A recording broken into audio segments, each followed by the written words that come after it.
So, my dear friends, naghahanap ka ba ng scooter na may long ride capability? Nandyan yung technology ni T-Max, pero menos yung bigat. Well, my dear friends, eto po sa harapan nyo, yung kanilang NMAX TechMax. Simulan natin sa harapan. Isa sa pinakamalaking pagbabago, una, yung disenyo. Mas pinaganda na at mas pinasosyal pa ang datingan sa kanyang mga ilaw. Sa tingin ko, ito ang hamon ni Yamaha sa mga future NMAX user. Kasi nga, mas pinadali ang pagmumotor, mas pinapogi na rin. Ngayon, kaya mo ba ang presyo? Ito na yata yung isa sa dahilan kung bakit maraming Yamaha fanboy na gusto magkaroon ng scooter. Front-end sport touring talaga siya. Kung titingnan mo, meron siyang windshield.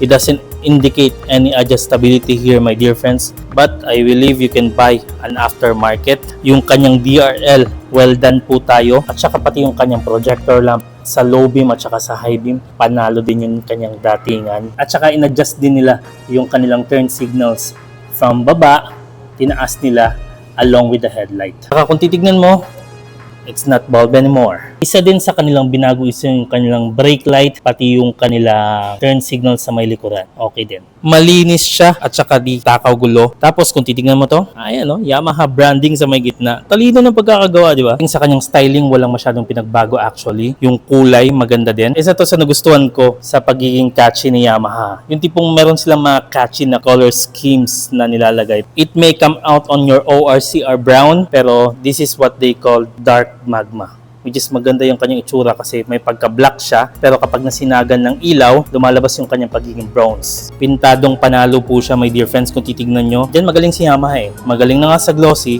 pero mas magaling sila pagdating sa matte. At saka kung titignan nyo yung kalidad yung kanyang kulay, magugustuhan nyo po talaga kahit na dark magma siya or kahit na hindi siya black, which is usually kasi napaka-safe color ng black. Tsaka isa din sa nabago sa kanyang hugis is yung kanyang light. So kung titignan mo yung dito niya, mas maganda na siya tingnan unlike before. Kasi nga, yung lights na bago and yung hugis niya. Pang Ultraman niya yung kanyang dating. Additional design on the front end. Ayan o. Maganda din yung pagkakagawa. Daluyan ng hangin. Maganda yung pagkakagawa din ng kanyang exhaust. And two-part po tayo pagdating sa kanyang front fender. Black plastic po on this part. Maganda yung kanyang pintura kung titignan nyo eh. And nandito yung kanyang dark magma na color, which is nicely done. ABS sticker on this part. Wala ka masyadong makikitang yung tipong pagiging sporty niya katulad ni Aerox. Mas mahal din to ng konti kay Aerox sa SP. Pero kung gusto mo talaga ng long ride, sa tingin ko ito yung para sa'yo. Meron siyang 155cc na VVA. Meron siyang branding ng YE-CVT. And in addition, meron siyang button where you can downshift in 3 gears. They're still keeping the single cylinder, single overhead cam, liquid cooled. Ang kanyang power 15.4 PS at 8,000 RPM, 14.2 Newton meters of torque at 6,500 RPM. Not bad. Still one of the fastest 155. Naka 140 km top speed siya kung naka-stock, and may makikita talaga kayong mga nakatono at kargado kayang umabot ng 173. Sa dimensions naman tayo, meron siyang 1,340mm na wheelbase, 125mm naman ang kanyang ground clearance, mas mataas ng konti si Aerox. Ang kanyang seat height 770mm. And for your seat height reference, sib shoutout kay Sir Mark of Yamaha Motor Hub, and he is 5 feet 7 po of height. Ayan, abot naman. Kung 5'6" katulad ko, pwede pa rin. Ang kanyang handlebar mataas and comfortable talaga siya. Ayan, ang pang long ride yung kanyang dating. Massive shoutout again kay Sir Mark. At saka ang kanyang bigat, 135 kg, still one of the lightest scooter on its category. Fuel tank, 7.1 liters. Mas malaki ng konti kay Aerox. And isa sa maganda dito is yung kanyang fuel economy. Kayang umabot ng 43 km per liter, which means ready and all out po talaga to for a long ride. And just like the Aerox SP, dito din po ang kanyang gas tank. At saka dito sa parte na to, dito ka lang makakakita ng color silver. Kung gusto mo ng kamote style, walang angkas, pwedeng dito nakasampa yung paanong rider.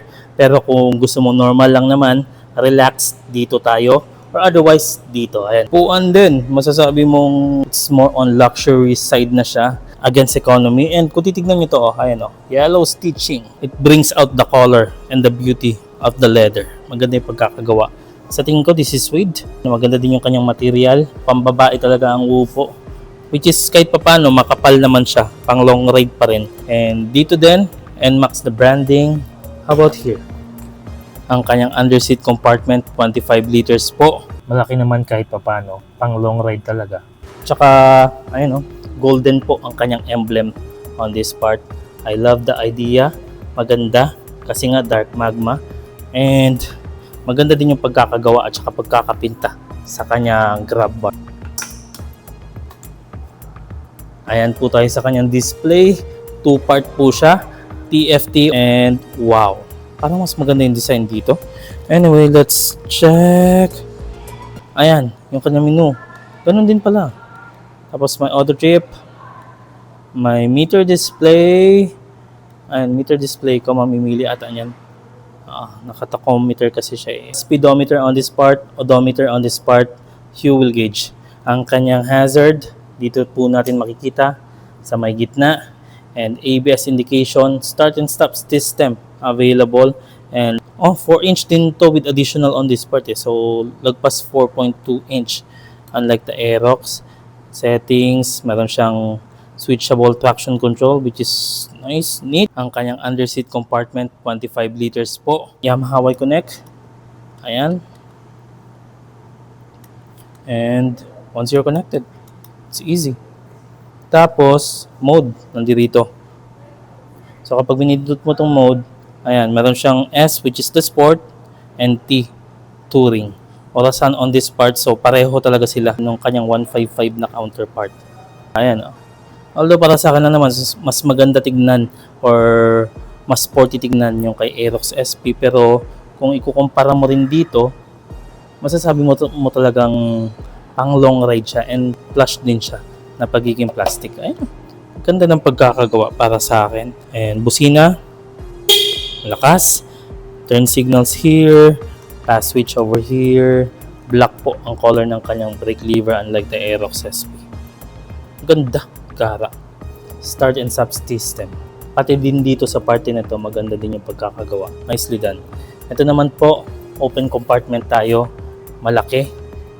And dito naman, and charging port, nope, there's no charging port here.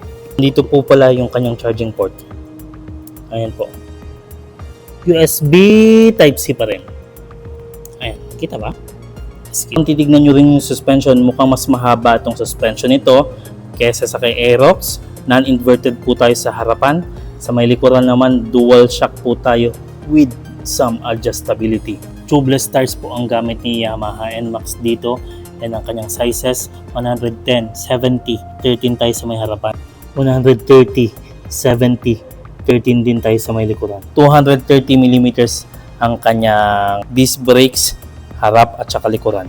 And naka-dual channel ABS din siya. Ito na ata yung pinakamahal na scooter na mabibili mo. And yet still, masasabi mo talaga ang siya yung pinaka-reliable. And masasabi mo talagang siya yung pinakasulit. 175,900 Philippine pesos only. Ang kanyang down payment here in Motor Hub Corporation, 13,544. 12 months, 18,896. 24 months, 10,710. 36 months, 8,180. If you pay on time or before the due date, 200 pesos po ang inyong rebates. Para sa akin lang naman, ito pa rin yung tipong sagot kung bakit ito yung pinakamabili na scooter in the past 10 years. Special thanks to Ma'am Rose for informing me the good news. So ayan my dear friend, if you have violent reaction, let me know in the comment section below. If you happen to like this video, please give it a thumbs up. Exodus 14:14 to everyone. Keep on praying, trust the process. And I'll see you in the next. Peace.